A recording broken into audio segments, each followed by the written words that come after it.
Hi everyone, and welcome back to Dr. Urine on Call. This is the first video in a series on recreational drugs. Today I'll be talking about cocaine, some of its common side effects, and some more serious ones that we would see in hospitals. I'll start with a question that I get asked all the time. I'm not really sure why so many people are interested in knowing how long cocaine can last in the urine for, but the answer is 2 to 4 days. So I hope that some of you find that useful.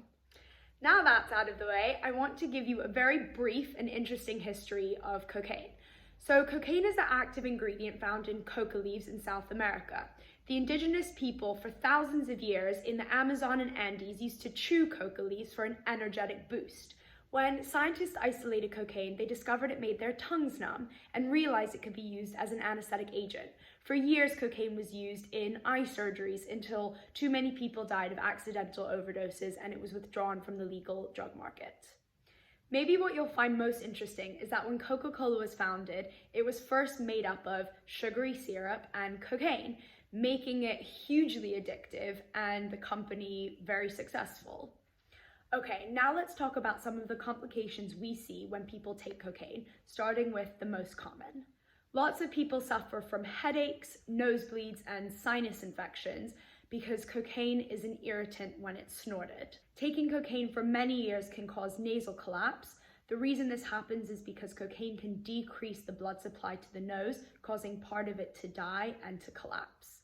More seriously, in hospital we see seizures, strokes, and heart attacks.